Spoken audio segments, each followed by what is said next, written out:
Hello दोस्तों, welcome back. Last episode में हमें मिले थे सडाओ और एमी का एक अजीब सी फर्स्ट मीटिंग, लेकिन इस बार उन दोनों का कॉन्फ्लिक्ट और भी ज्यादा इंटेंस होने वाला है। तो शुरू करते हैं।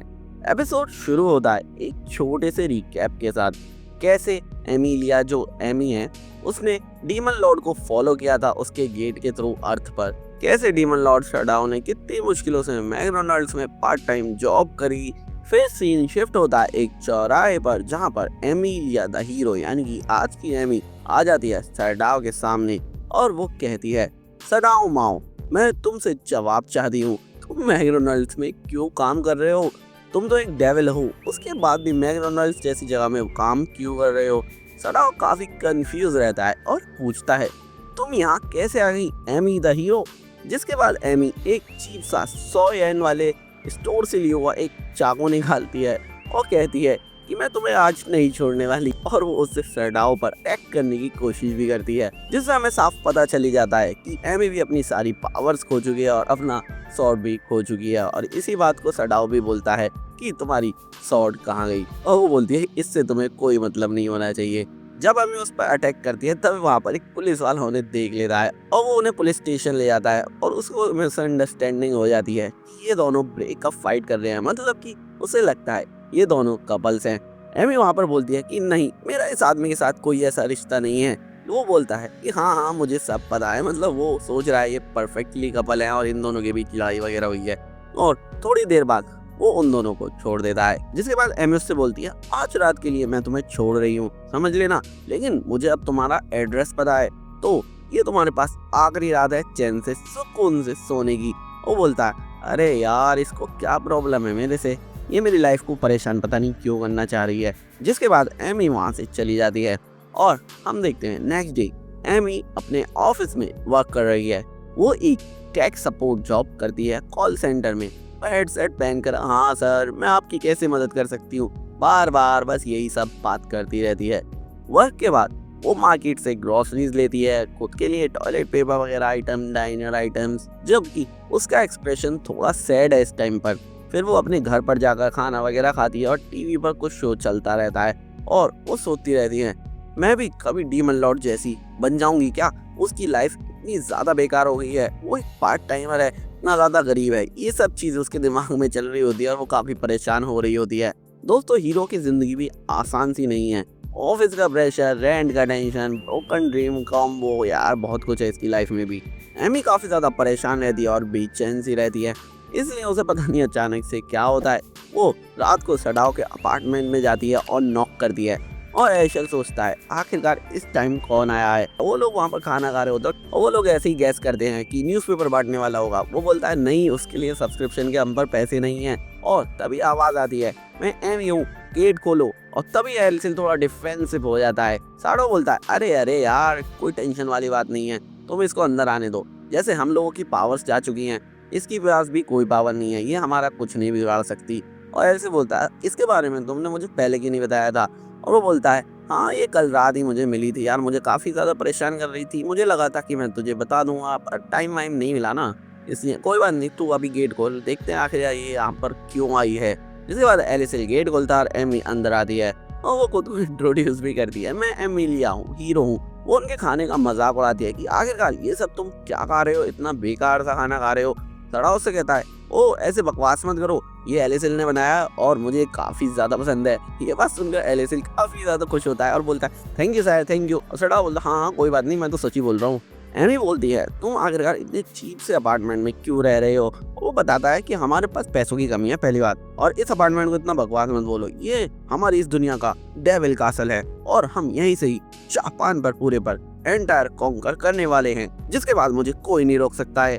एमिलिया उसकी बातों से काफी ज्यादा इरिटेट होती है और गुस्सा होती है कि मुझे यकीन नहीं हो रहा यार, मैं दूसरी दुनिया से यहाँ पर ट्रेवल करके आई हूँ इस जैसे इंसान को मारने के लिए जो इतना बेकार है। सडा बोलता है, तुम यहाँ पर वैसे अकेली क्यों हो, तुम्हारे कॉमरेड्स वगैरह का मतलब तुम्हारा एलायंस? और वो उस पर गुस्सा हो गया, मारने लग जाती है और वो बताती है कि मैं यहाँ पर एक हाई प्रीस्ट के साथ आने वाली थी, लेकिन जब तुमने गेट ओपन करा तो हमारे पास बहुत कम टाइम था, मैंने पूरी कोशिश करके तुम्हारे गेट के अंदर घुस गई पर कोई और उसमें नहीं घुस पाया, इसका मतलब मैं यहाँ पर अकेली आई हूँ। और वो ये सब बताकर काफी ज्यादा अपसेट सी हो रही होती है। तभी एलिसिल बोलता है, तो तुम एक ऐसी लड़की हो जिसे ढूंढने के लिए सर्च पार्टी चाहिए और तुम खुद भी एक सर्च पार्टी हो हमारे लिए। ये काफी ज्यादा अजीब सा हो जाता है, लेकिन इन दोनों के बीच ऐसी थोड़ी बहुत तकरार सी होती है, जिसके बाद एमिली बोलती है वैसे मेरे पास अभी इतनी मैजिक पावर है कि मैं आसानी से तुम्हें मार दूँ, लेकिन अगर मैंने ऐसा करा तो मैं एंटी आइला वापस नहीं लौट पाऊंगी और मुझे अभी एंटी आइला वापस जाना है, इसलिए तब तक ही तुम जिंदा हो जब तक मैं कोई तरीका नहीं निकाल लेती घर पर वापस जाने का। और फिर वो वहाँ से चली जाती है।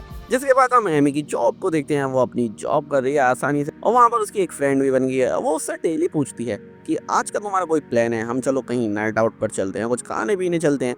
लेकिन वो डेली बोलते हैं आई एम सॉरी। एक्चुअली वो मना इसलिए करती है क्योंकि उसे डेविल पर नजर रखनी है, यानी कि सडाओ पर नजर रखनी है, इसलिए वो उसके साथ कहीं भी बाहर नहीं जा रही है। ऐसे ही काफी दिन तक चलता है। वो काफी दिन तक पूछती है कि तुम मेरे साथ चलना है या नहीं खाना खाने, और वो सोचती है उसकी दोस्त ये अपने बॉयफ्रेंड को रोज टाइम देती है, लेकिन वो डेली सिर्फ और सिर्फ सडाओ पर नजर रखने जाती है कि आखिरकार वो कुछ गलत कर रहा है या नहीं। लेकिन वो डिसअपॉइंट ही होती है। वो छोटी छोटी सी बात पर एलिसिल और सडाओ लड़ते रहते हैं थोड़ी बहुत, ऐसी मतलब सीरियसली अपनी लाइफ जी रहे हैं एक नॉर्मल पुअर पर्सन की तरह, और पार्ट टाइम जॉब के लिए वो काफ़ी ज़्यादा सीरियस है। ऐसे लगभग हफ्ता भर हो जाता है, जिसके बाद वो फाइनली जाती है सडाओ के पास मैकडॉनल्ड्स में और उससे बोलती है कि मुझे तुमसे कुछ बात करनी है। और वहाँ पर सडाओ बोल रहा होता है हाँ मैम आप कुछ लेना चाहेंगी, क्या लेना चाहेंगी आप बताओ। और उससे यही बोलती रहती है मुझे तुमसे बात करनी है, बाहर मिलना मुझे काम के बाद। और वो यही कहता रहता है हाँ पहले तुम्हें कुछ ऑर्डर करना पड़ेगा। मतलब वो तो उससे बात करने के लिए बोल रही है, पर वो उससे ऑर्डर करवा कर ही रहता है। जब वो बाहर जाती है तो उसके हाथ में एक बर्गर भी रहता है, यानी कि उसने फाइनली अपना मिशन सक्सेस कर ही लिया है। उसके जाने के बाद वो सोचता है यार क्या पेन थी ये। और तभी उसकी कोवर्कर आती है और उससे बोलती है ये क्लाइंट थोड़ी अजीब सी थी, मुझे तुम दोनों की बातों से ऐसा लगा जैसे तुम दोनों एक दूसरे को जानते हो। और वो बोलता है हाँ हम दोनों की थोड़ी बहुत तो हिस्ट्री रही है। और वो कहती है क्या क्या क्या हिस्ट्री है, ये कौन है। मतलब वो जानना चाहती है क्या कहीं ये लड़की उसकी गर्लफ्रेंड तो नहीं है, क्योंकि वो काफ़ी ज़्यादा प्रीटी लग रही होती है उसे। जिसके थोड़ी देर बाद उन दोनों की ड्यूटी खत्म हो जाती है। उसकी वो वर्कर बोलती है मिस्टर माओ मैं अभी चलती हूँ। सडाओ माओ उसका पूरा नाम है, इसलिए ये मिस्टर माओ बोलती है। वो उसे गुड नाइट कर यहाँ से जाने के लिए बोलती है और ज़्यादा ज़्यादा उससे पूछती है वो आपको कल के अर्थक्वेक के बारे में कुछ पता है क्या।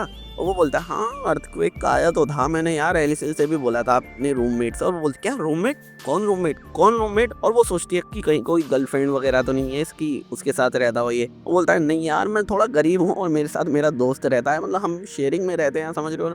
जिसके बाद वो शांत होती है और वो ये बोलती है उसकी काफ़ी सारी बुक्स वगैरह सब कुछ गिर गई थी कल के अर्थक्वेक में। सडाओ बोलता है क्या इतना भी बड़ा यार अर्थक्वेक नहीं था, बस मेरी तो लाइट वाइट ही हिली थी, तुम्हारे यहाँ कैसे आ गया। और वो कहती है हाँ मुझे नहीं पता, मेरे दोस्तों ने भी ऐसे बोला कि ज़्यादा बड़ा अर्थक्वेक नहीं था, पर फिर भी पता नहीं क्यों सबसे ज़्यादा तबाही मेरे ही घर में हुई है।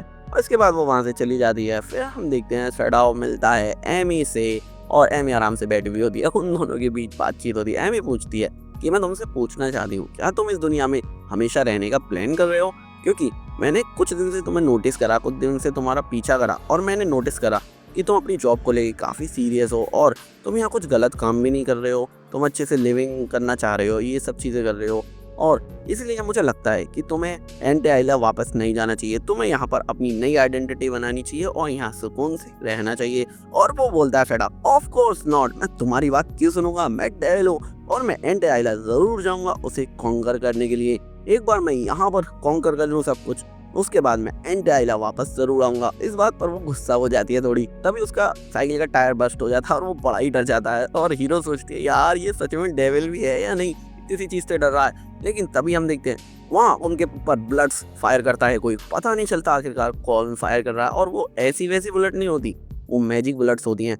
वो दोनों एक दूसरे को बचाते हैं और काफी बाल बाल बचते हैं और वो वहाँ से फिर भाग जाते हैं। काफी दूर भागने के बाद वो फाइनली अपना पीछा छुटा लेते हैं बुलेट्स वगैरह से। वो दोनों बच तो गए हैं, पर अब दोनों वो काफ़ी कंफ्यूज है आखिरकार ये क्या था, कोई हम पे स्नाइपिंग क्यों कर रहा है। और सडाओ अपना दिमाग लगाता है कि हम दोनों एक हीरो और एक डेविल, हम दोनों जब एक टाइम पर मिले तभी हम पर किसी ने बुलेट से अटैक करा और वो कोई ऐसी वैसी बुलेट नहीं थी, मैंने अच्छे से नोटिस करा था, वो मैजिक बुलेट्स थी। आखिरकार ऐसा कौन कर सकता है। और वो सोचते हैं ये ज़रूर एंटी आइला में से कोई है और उन्हें समझ नहीं आ रहा होता कि आखिरकार वो कौन हो सकता है। और सडाओ एमी से बोलता है कि ठीक है चलो अभी मैं घर जा रहा हूँ, इस बात के बारे में बाद में बात करते हैं। और उसे वो घर जाने के लिए बोल देता है और सडाओ तो अपने रास्ते आ जाता है। लेकिन तभी उसे उसके घर के सामने एमी मिलती है।